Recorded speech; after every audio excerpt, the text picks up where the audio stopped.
Dictation start होगा 5 second बाद। Start.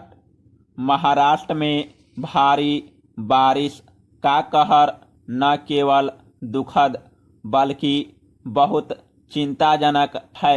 Raigarh जिले के महाड़ गांव में भूस्खलन से अनेक लोगों की मौत की आशंका है।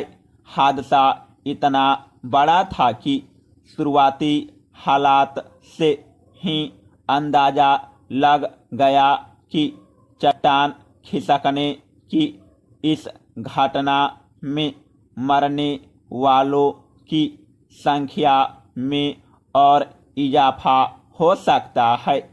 महाराष्ट्र के अनेक इलाकों में बारिश से बाढ़ जैसे हालात बन गए हैं और सेना से मदद लेने की भी जरूरत पड़ रही है। भूस्खलन और मकान गिरने की घटनाओं की सूचना लगातार आ रही है। प्रधानमंत्री नरेंद्र मोदी ने महाराष्ट्र के रायगढ़ में भूस्खलन के कारण जान गंवाने वालों के परिजनों के लिए प्रधानमंत्री राहत कोष से 2-2 लाख रुपए की अनुग्रह राशि की घोषणा की है। घायलों को 50,000 रुपए दिए जाएंगे। हादसा इतना बड़ा है कि केंद्रीय गृह मंत्री ने महाराष्ट्र के मुख्यमंत्री उद्धव ठाकरे से बात की और राज्य को हर संभव मदद का आश्वासन दिया। स्वाभाविक ही एनडीआरएफ की टीम मुंबई से करीब 160 किलोमीटर दूर महाड़ पहुंच गई है और नुकसान रोकने की कोशिश जारी है। Paragraph change.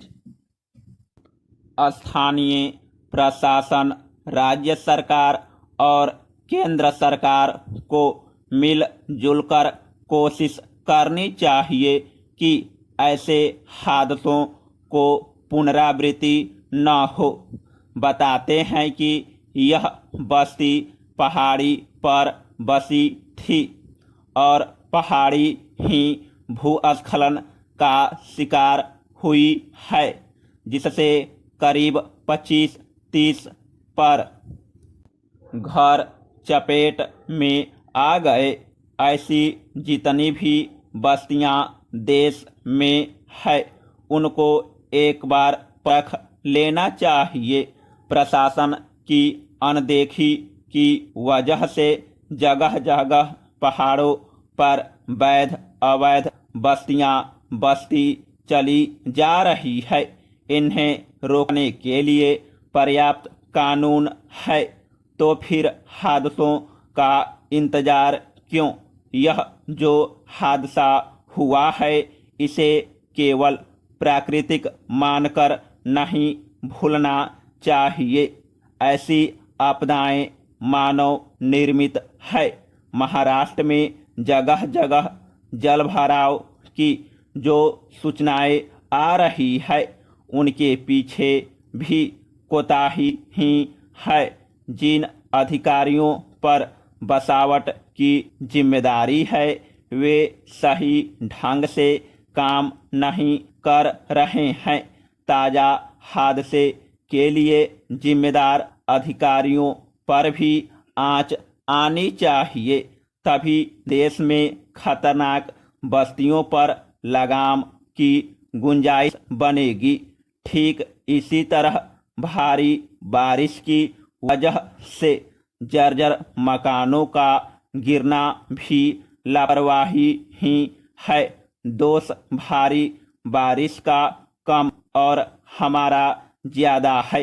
मुंबई जैसे महत्वपूर्ण महानगर में मकान गिर रहे हैं और लोग दब जा रहे हैं तो हमें एक बार अपने गिरबान में ईमानदारी से झांक लेना चाहिए।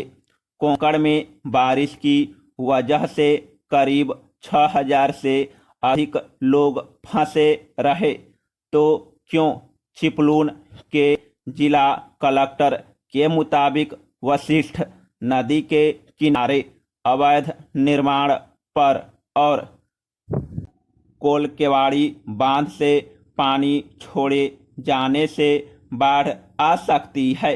मतलब खतरा न केवल बना हुआ है बल्कि उसके बढ़ने की आशंका है। वशिष्ठ नदी के जल स्तर में वृद्धि के कारण 70,000 की आबादी वाला 80% से अधिक कस्बा जलमग्न हो गया है।